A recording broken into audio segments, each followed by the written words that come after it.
Even with a couple of months left until spooky season officially kicks off, filmmakers are delivering a variety of horror movies to satisfy genre fans over the summer.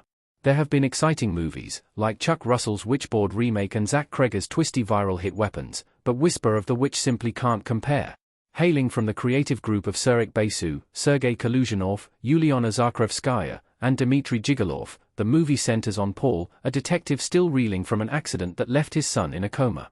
He subsequently gets involved in the investigation of a dead teenager in an abandoned mansion with a dark history involving a local haunted legend. Marking Basu's fifth outing in the director's chair, Whisper of the Witch is certainly filmed with a confident production value and visual palette.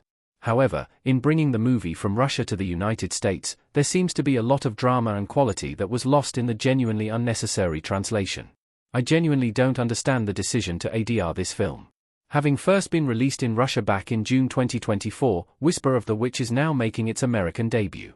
While a film being kept intact would normally be a celebration, Whisper of the Witch suffers from one of the most baffling ADR English dubbing jobs I've ever experienced. From the movie's opening scene to its final credits, I was often taken out by just how wrong the dialogue sounded. In most cases, English dubbing is done to translate a film for international viewers, though subtitles are also the norm, but the dubbing here is so bad that I wondered why the decision was made at all. Even more jarring is just how obvious the dubbing is.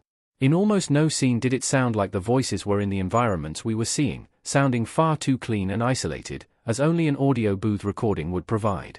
What's more, many of the voice actors' performances were so over the top that they didn't feel matched up with the actual actors' on-screen performances.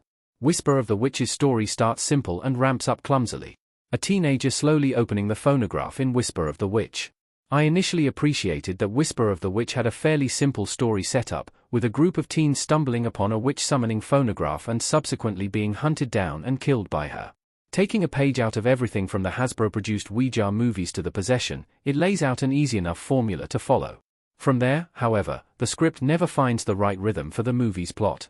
Attempts at emotional character development with Artur Biskasny's Paul and his backstory, as well as Sofia Shidlovskaya's Yona being harassed and physically tormented by her supposed friends, initially offer some interesting arcs. But as the movie gets going, the writing struggles to move these arcs along. By the time we get to the final act, it feels like we're only at the halfway point. When the movie seemed to wrap up, I wondered why there were 20 minutes left of the film. Basu has a great eye in the director's chair. Despite the movie's narrative and dialogue flaws, Basu's direction deserves genuine praise. Even in scenes set largely in the dark, he and cinematographer Kirill Zotkin make sure to retain an atmosphere of dread without making it so oppressively dark that any scares or characters present aren't visible.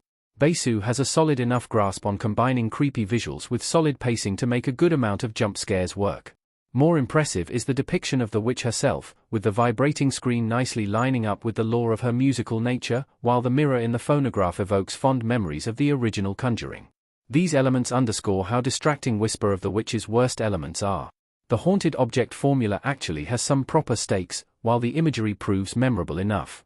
Yet its clumsy story, bizarre character choices, and awful dubbing turn it into a truly messy affair.